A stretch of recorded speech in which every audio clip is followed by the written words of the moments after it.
Épisode 4, l'Éthiopie, partie 2. Récemment, je m'étais dit que j'allais arrêter l'école. Pas totalement, c'était plutôt dans un but de me confier.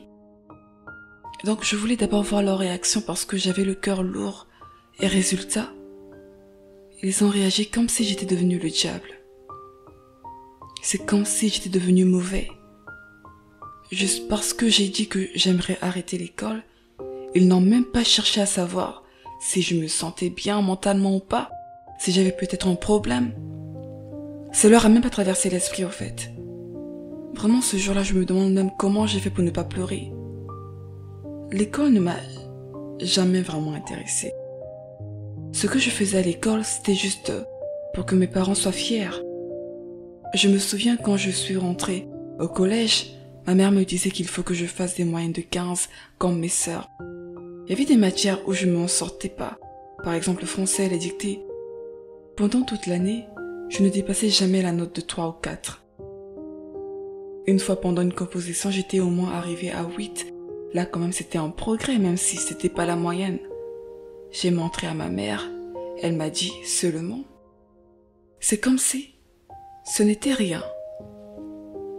J'avais progressé mais ça ne l'a rien fait.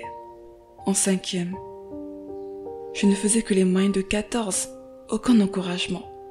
Ils ne considéraient même pas. Après quand j'ai commencé à baisser, ils ont commencé à réagir avec leurs critiques.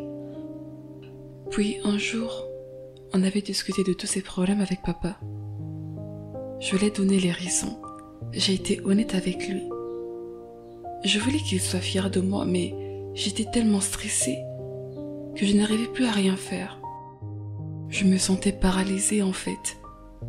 Il a juste écouté et a banalisé en disant que ce n'était pas valable, que j'étais juste en train de mentir.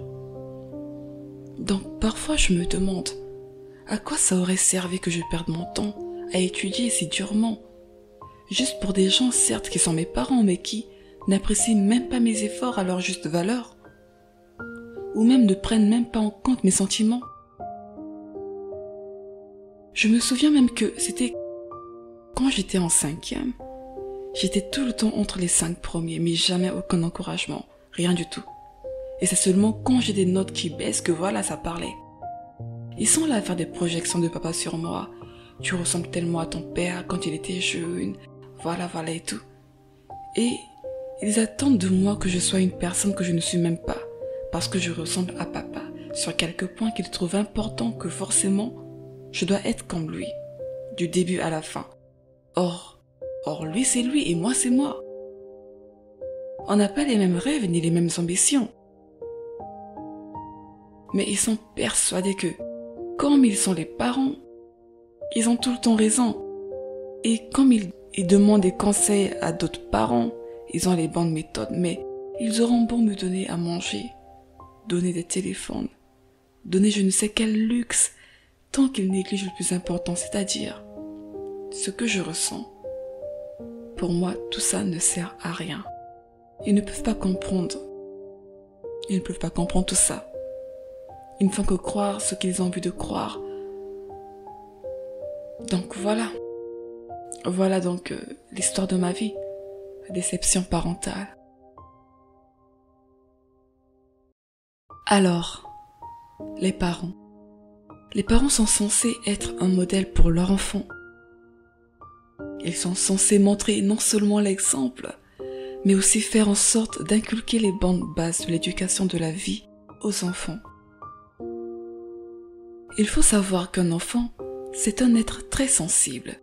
Et si dès le bas âge, son éducation sentimentale est ratée, cet enfant même peut devenir un dégât social, un problème social. Un enfant, c'est censé rire, rêver, s'évader, être épanoui et non le contraire. C'est-à-dire triste, dépressif et avoir des pensées suicidaires. Rien n'est hasard dans la vie. Alors donc voilà la fin de mon histoire avec mes parents. J'attends toujours vos conseils.